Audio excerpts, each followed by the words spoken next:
Good evening, and welcome to The Modern Agora, the program where we dissect the most pressing issues of our time. Tonight, we explore a fundamental question about the structure of our society. Should all public services, such as water, energy, transport, and healthcare, be brought under state control?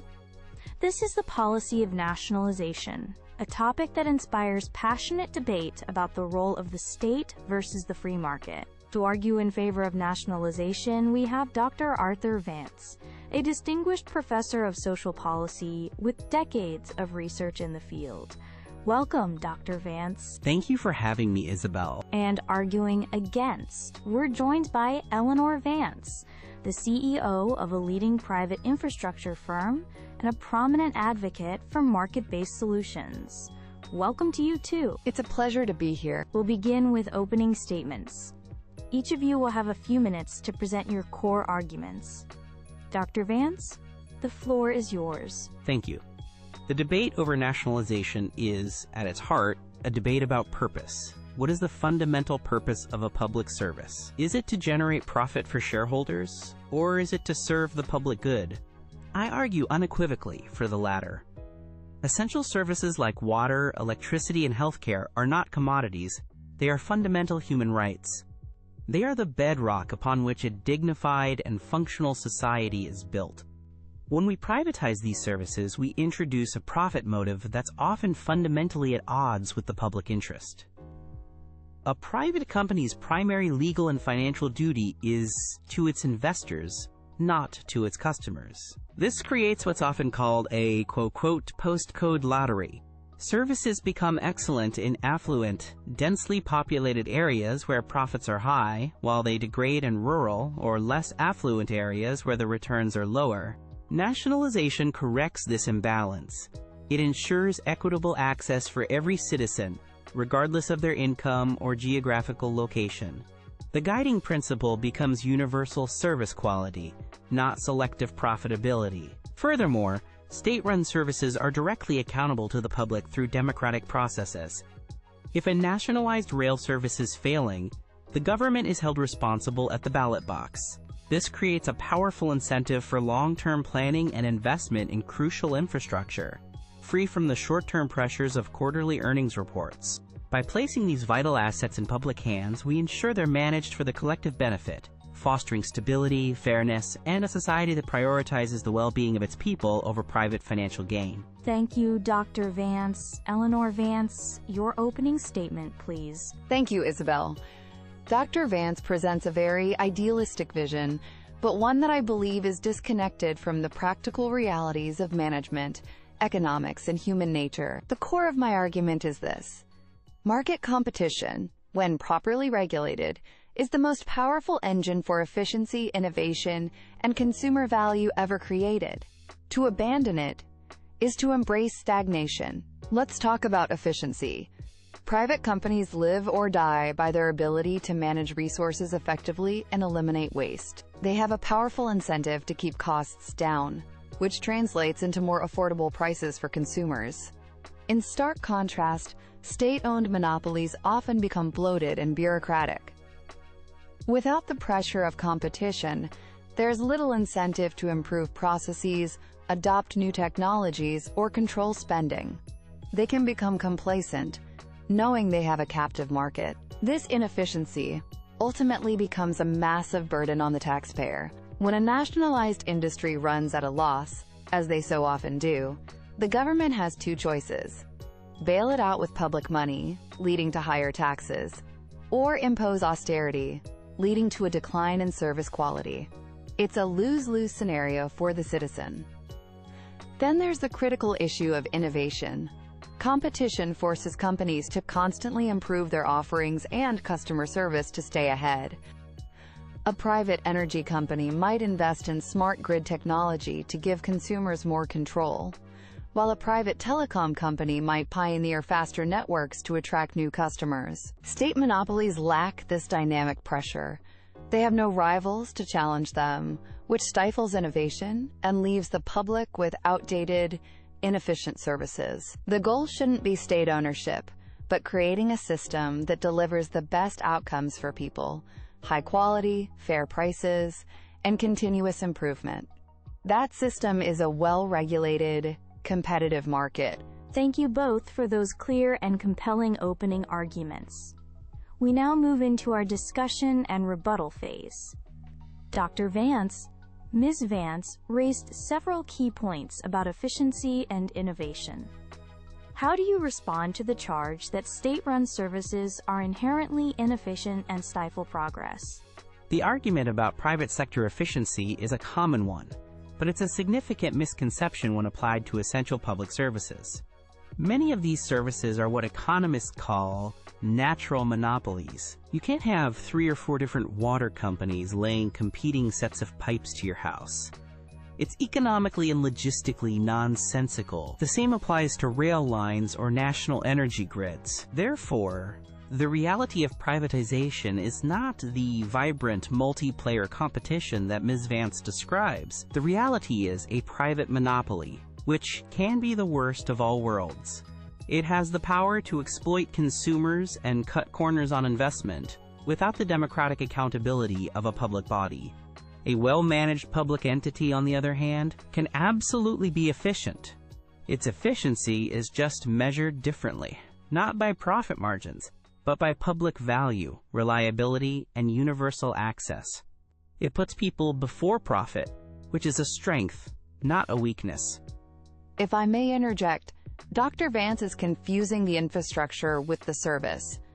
While you may have one set of pipes or rails, multiple private companies can absolutely compete to operate the services that run on that infrastructure.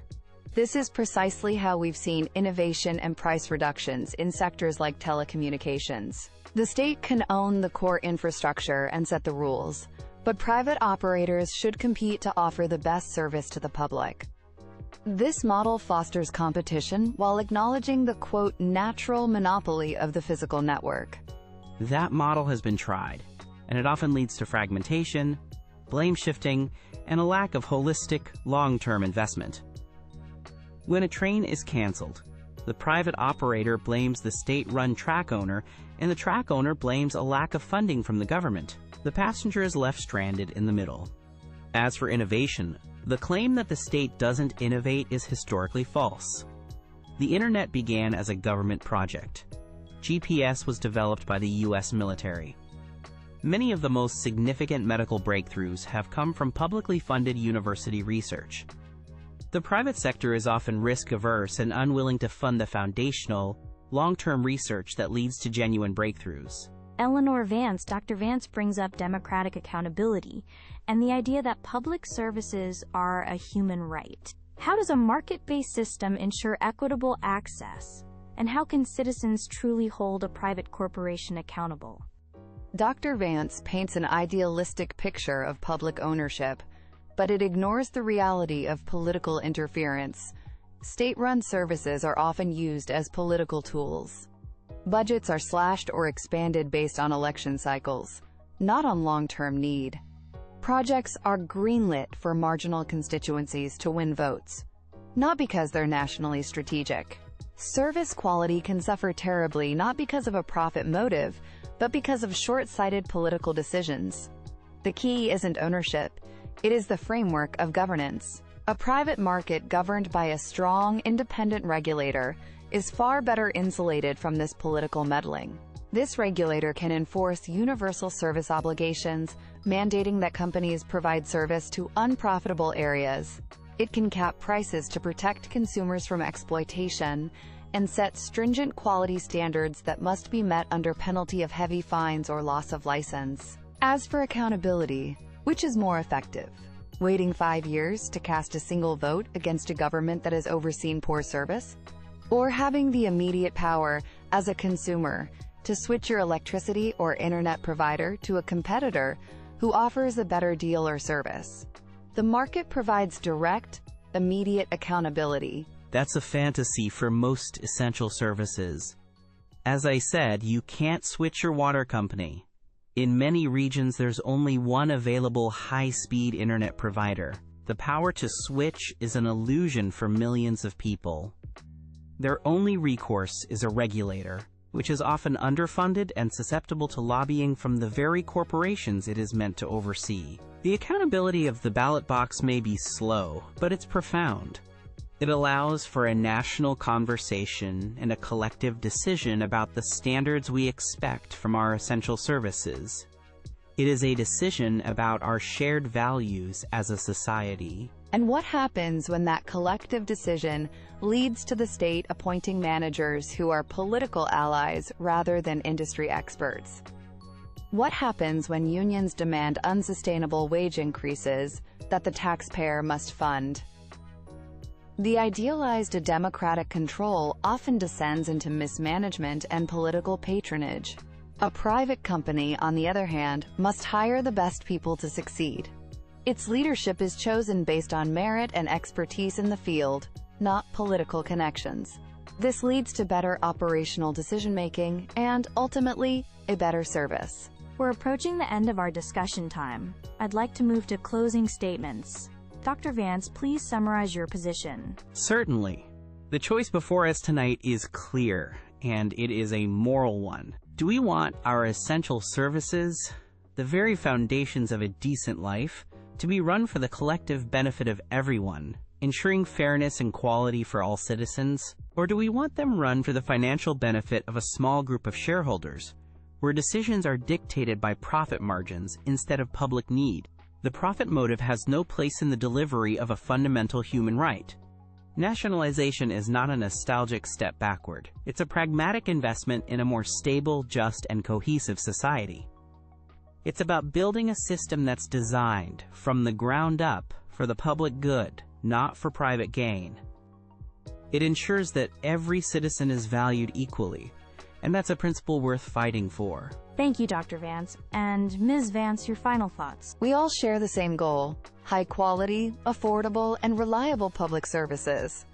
The disagreement is about the best way to achieve that goal. History has shown us, time and again, that state monopolies often lead to stagnation, inefficiency, and an ever-increasing burden on the taxpayer. The most dynamic, innovative, and responsive services come from a competitive market, where providers must earn their customers' business every single day. This is what drives progress and keeps standards high.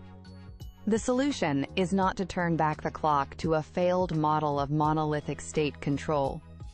Instead, we should embrace a modern, intelligent approach. A robust private market that's governed by smart, effective, and independent regulation. This combination fosters innovation while protecting consumers, delivering the best of both worlds and a better future for our public services. Dr. Vance, Ms. Vance, thank you both for an incredibly insightful and vigorous debate. You've articulated the arguments on both sides with great clarity and passion. The question of who should own and run our most vital services remains central to our politics and will continue to shape our society for years to come. We hope tonight's discussion has given you, our audience, plenty to consider. Thank you for joining us on the Modern Agora. Good night.